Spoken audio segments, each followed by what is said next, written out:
Even after the patch, the m416 hasn't really changed at all, and it still remains one of the best all-round weapons in the game. Although the only difference really is the attachments have been tweaked slightly, so if you choose to use an attachment with the m416, then obviously the handling will change as well. On its own, the m416 is a pretty well-rounded weapon. It's equally effective at close and long ranges.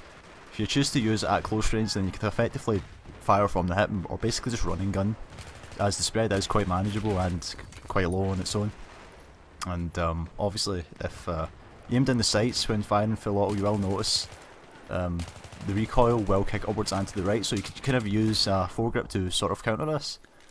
And you will usually see the foregrip being used with the m416 as I tend to see it more likely you will see it used up close than at distance. If you do use it at a distance, the rate of fire and the recoil can make it a bit different if you fire for prolonged periods of time. Probably the best thing to do would be to aim at the stomach or the chest and fire a 3-round burst at the guy, and usually it will result in a headshot.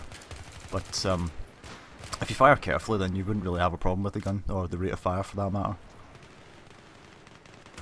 Optionally, instead of using the foregrip, you could use the bipod as well, which obviously, again, reduces the recoil and the spread significantly, but kind of slows you down as well as you have to set up somewhere.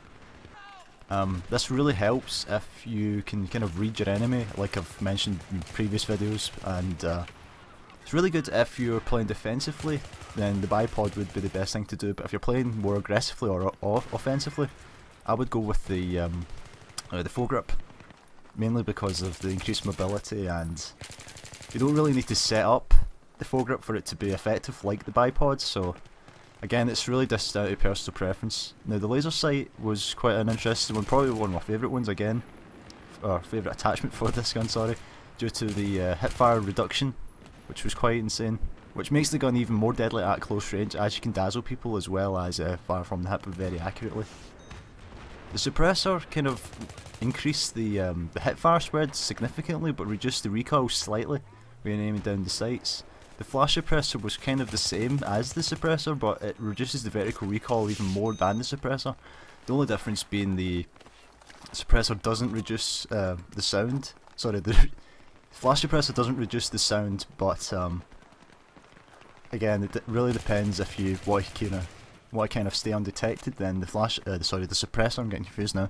The suppressor would be better to stay undetected, whereas the flash suppressor would be more accurate than the suppressor, and obviously the heavy barrel is if you fire single shots or controlled bursts, but usually if you fire any more shots than 2 at a time or 3 at a time, then you might find hitting things at a range might be a bit difficult when using the heavy barrel. So anyway, thanks for watching, and if you would like to see any other guns covered, then please let me know in the comments, and be sure to like and favourite, and let me know if this new video layout was any better. Okay, thanks for watching.